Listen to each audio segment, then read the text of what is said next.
Ladies and gentlemen, I'm only going to talk to you just for a minute or so this evening because I have some very sad news for all of you. Could you lower those signs, please? I have some very sad news for all of you, and I think sad news for all of our fellow citizens and people who love peace all over the world. And that is that Martin Luther King was shot and was killed tonight in Memphis, Tennessee.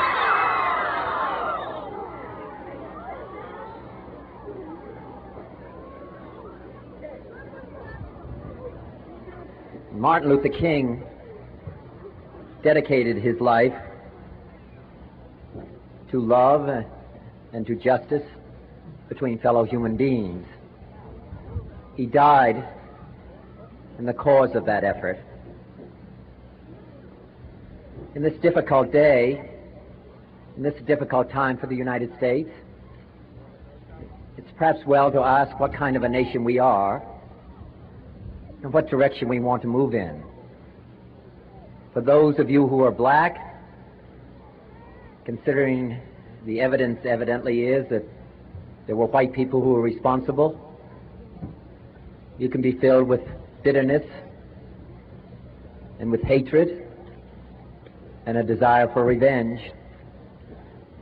We can move in that direction as a country, in greater polarization, black people amongst blacks and white amongst whites, filled with hatred toward one another.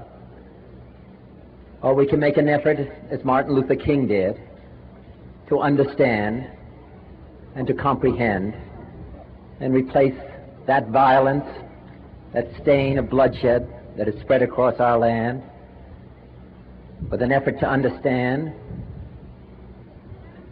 compassion, and love. For those of you who are black and are tempted to be filled with hatred and mistrust of the injustice of such an act against all white people, I would only say that I can also feel in my own heart the same kind of feeling. I had a member of my family killed, but he was killed by a white man. But we have to make an effort in the United States. We have to make an effort to understand, to get beyond or go beyond these rather difficult times. My favorite poem, my favorite poet was Aeschylus. He once wrote,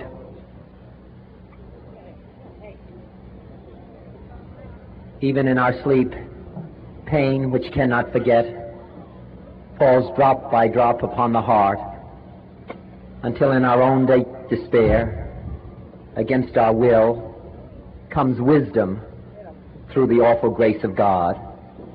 What we need in the United States is not division. What we need in the United States is not hatred. What we need in the United States is not violence and lawlessness, but is love and wisdom and compassion toward one another, and a feeling of justice toward those who still suffer within our country, whether they be white or whether they be black.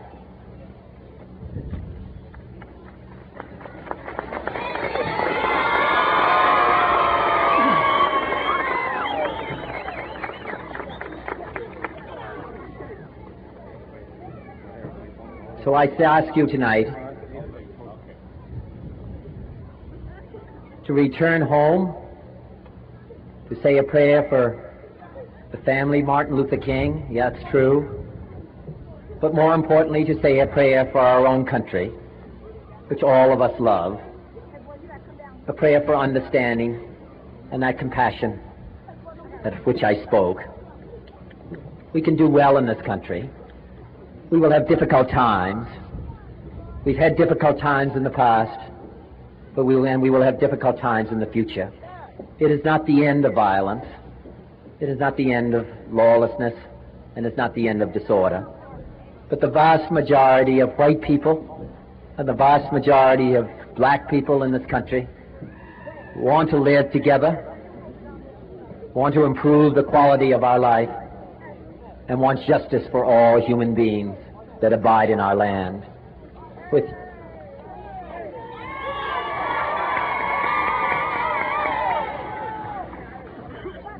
and what dedicate ourselves to what the Greeks wrote so many years ago, to tame the savageness of man and make gentle the life of this world. Let us dedicate ourselves to that and say a prayer for our country and for our people. Thank you very much.